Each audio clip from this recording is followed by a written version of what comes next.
We've been working on this frame for just over a week and a bit now, and we're now up to the crazy part of the job. In the last video I did on this framing series, we finished doing all the wall frames upstairs. They're all tied off, and now we're going to jump back downstairs, and there's a ton of little projects we're going to jump on, and I'm going to be starting at the back and working on these posts for the Alfresco area. And with that, I've got a brand new saw for my Koki that I'm using for these, and I'm just going to say thank you to Koki for sending the saw out for me for this job and sponsoring this video.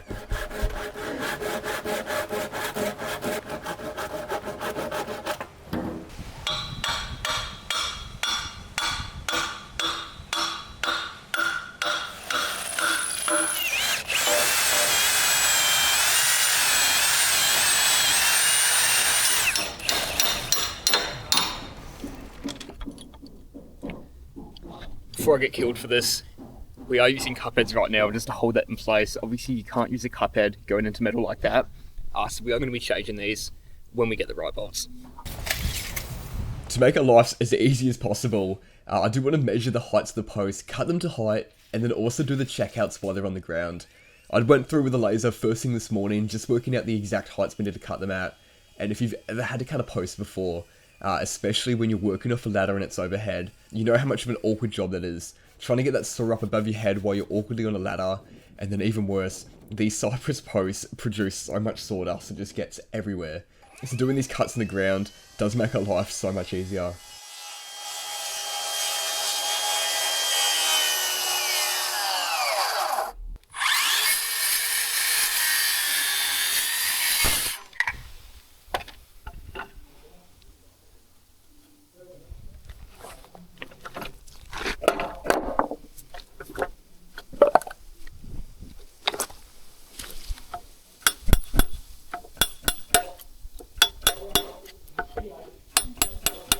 Mate, this saw is such a beast to use.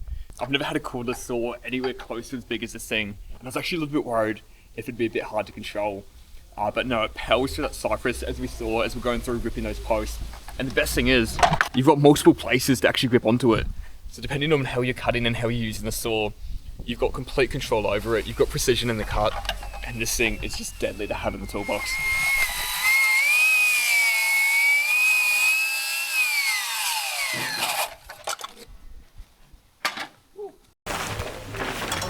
Twisted one with them. Yeah.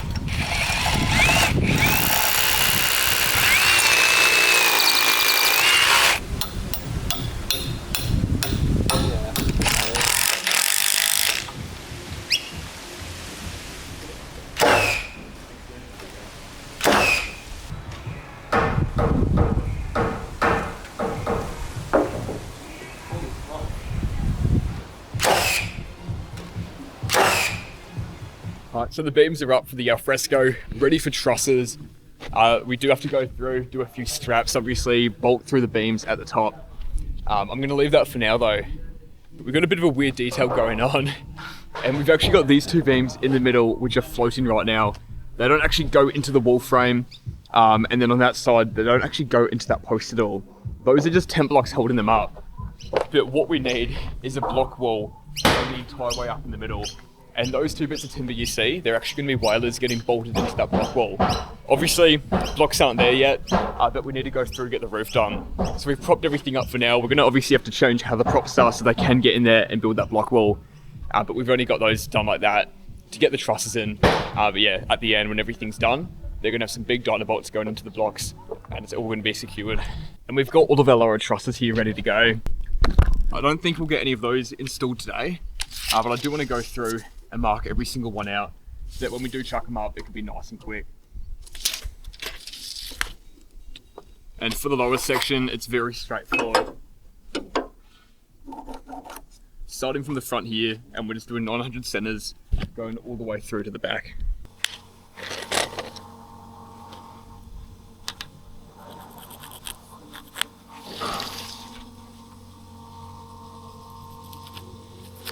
So we're going to start with the trusses at the back here. I marked them out yesterday, but we've had a quick change in plans, and we're actually going to be putting a skylight right in the middle. So we're going to remark these out to make sure we've got a 900 center right in the middle, so there's as much room as possible for that skylight, which will be the same for this unit and also that unit behind me. And I think it's gonna be pretty cool when it's done. We're gonna do timber lining boards on the bottom of this Alfresco. We're gonna wrap up into the skylight, very similar to a job I've done a couple of years ago, which I did a video on. So it'd be awesome to do this here as well. As far from me as I can go.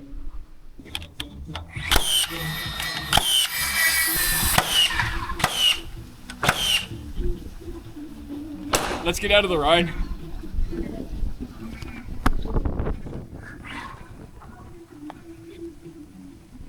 So far the weather's been pretty bad to us in this job, and it just looks like it's going to get worse and worse. Today is meant to be one of the worst days we've had. It's going to be non-stop rain just drizzling down on us. It's super windy as well, and at this point I'm just over the weather. When we actually started this job off about 2 weeks ago, it was a complete opposite. And it looks like a different job as well, looking at this drone footage, seeing how clean the worksite is, and especially seeing how there's no mud on the concrete slab. Fast forwarding a few weeks to today, we've just got mud trailed throughout the house. It's just been raining non-stop. We had a few horrible days as we're upstairs trying to do the flooring and flick out, and since then, it's just been off and on rain. At least today, it's not too bad if we get rained on. We're just working on these trusses, and I'm just using one tool, just my nail gun. So I don't mind too much if that gets a bit of water on it. But if it was a day where we had all the tools out just getting soaked, I reckon we'd almost pack it up and call it a day.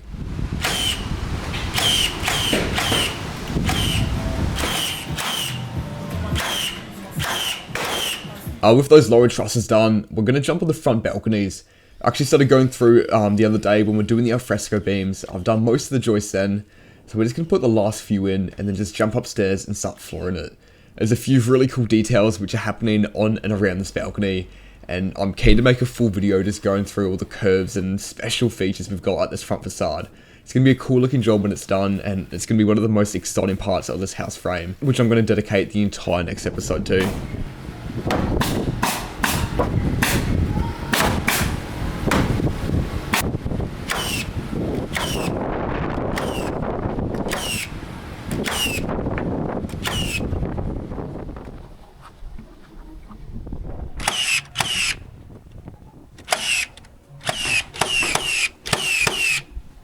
The balconies are done, those walls are up, and I don't think I filmed the guys doing it, but this subfloor is done. This is where we had that big hole when we're doing the posies and laying the flooring. But they've gone through, they've done 140 rafters everywhere, which has given us more ceiling space in the pantry below.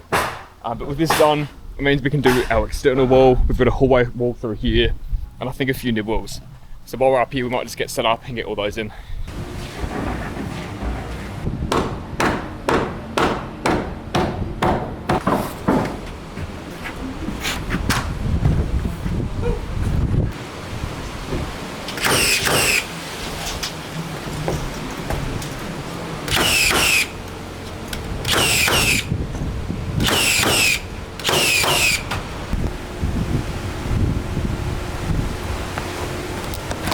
It's soaked, man.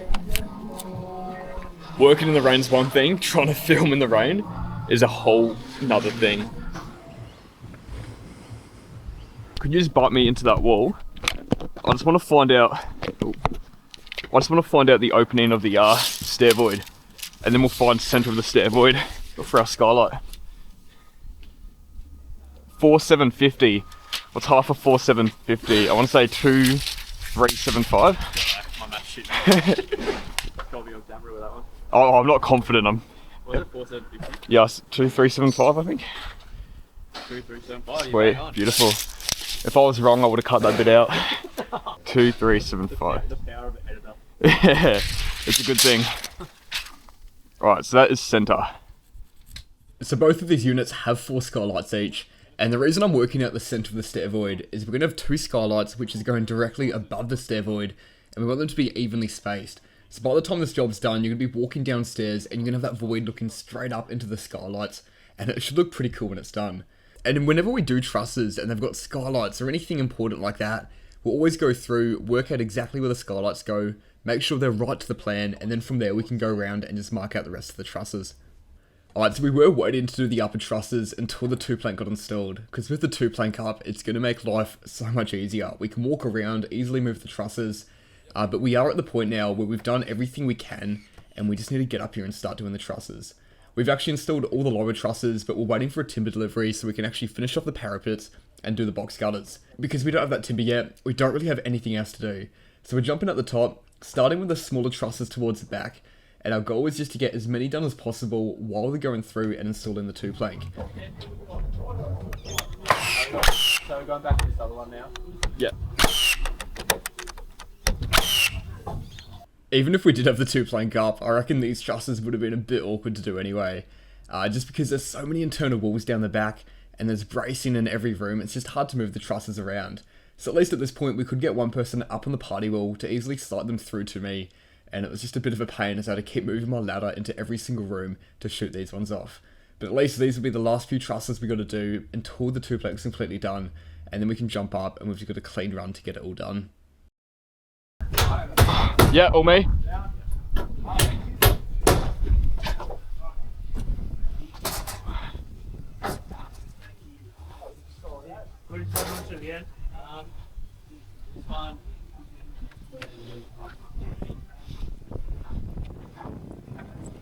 Yeah, all me, yeah.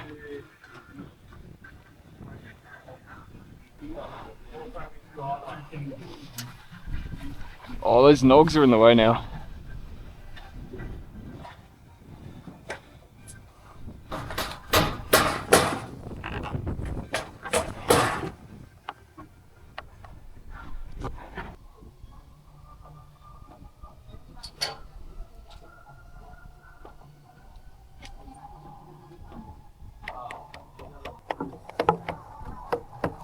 Yep.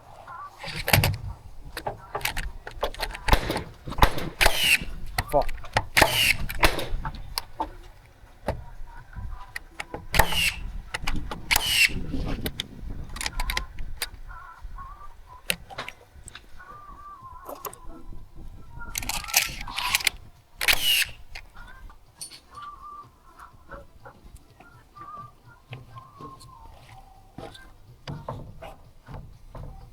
Yep.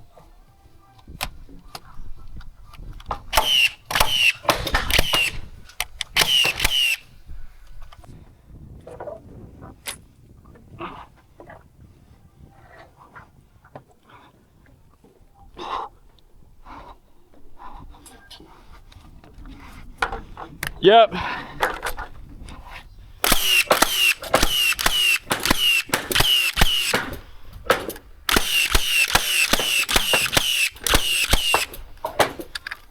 You can see how quick the trusses do go up with the 2-plank.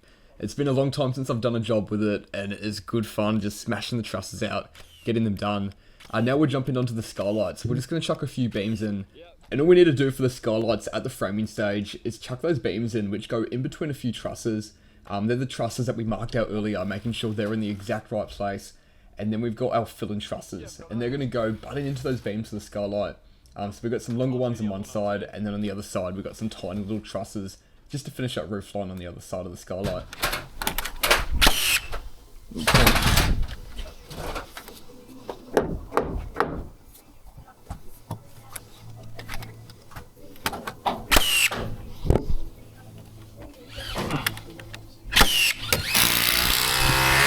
Yep, if you go in between this gap here, I'll be able to slide.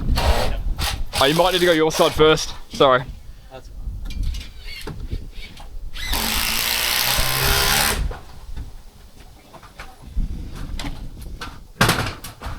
And when you shoot yours off onto the wall, just pull them back and forth until they're flush. Yeah. Because this beam might have some movement. Yeah, right. Thanks.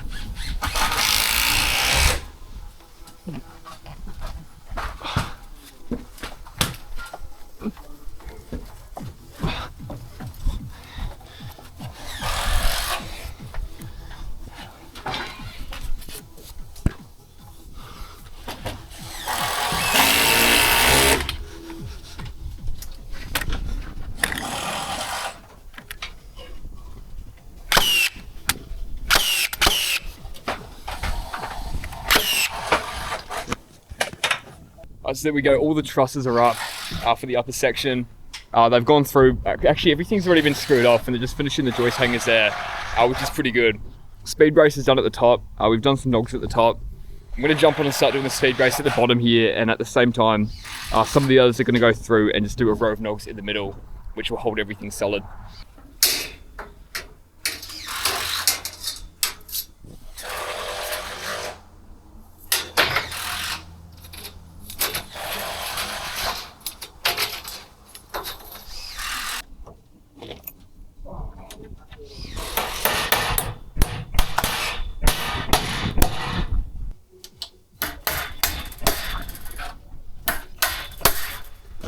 Alright, so we're all done for the day.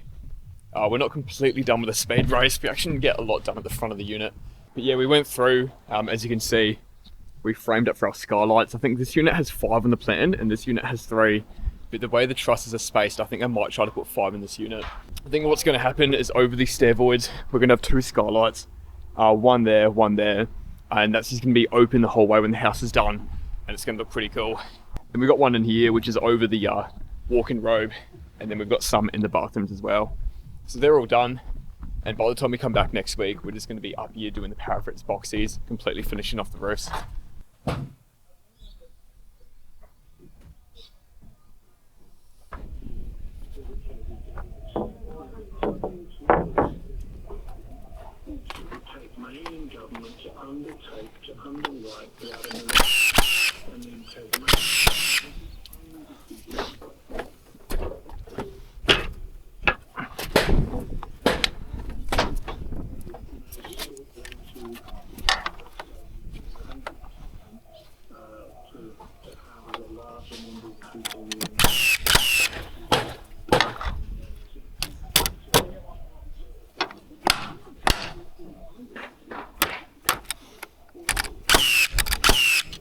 Alright, so I'm just jumping up now and I'm going through doing the parapets up here and doing the box cutters as well. Parapets were pretty straightforward because we got the uprights as part of the trusses, and for the box cutters, we're just going through, I'm flicking a line with a chalk line, and all we do is 10mm full every meter. We do a few trimmers going across the trusses to that chalk line, and then we're just chucking some valley board on top, so it's pretty straightforward. For this parapet that we did build though, for this video I've only gone through and attached a top plate to all the studs that were already there, but we actually came through later and we added a new stud in between every single truss. And that was a request from the roofer, because apparently he's done a few jobs where you've had tall parapets like this going into a box cutter, and what can happen is when there's a lot of wind, the flashing for the box cutter starts to bounce around and cause a lot of noise. So we've actually gone through, added more studs in between every single truss, and the roofer's just going to go through and silicon the box cutter to that, just to make the flashing a bit more secured. Alright, so we got those roofs done pretty quickly. And with them done, I'm actually jumping to the front balconies and I'm going to start prepping some walls up for some front feature curves. Here's a little glimpse of what it's all going to look like when it's done. But we've got a horizontal and a vertical curve intersecting with each other at different radiuses as well. So it's unlike anything I've built before. It's going to be one of the coolest things I've framed. And there's a lot of work that goes into it. So I'm just going to put the entire process of building these 2 curves into the next and final framing episode of the series.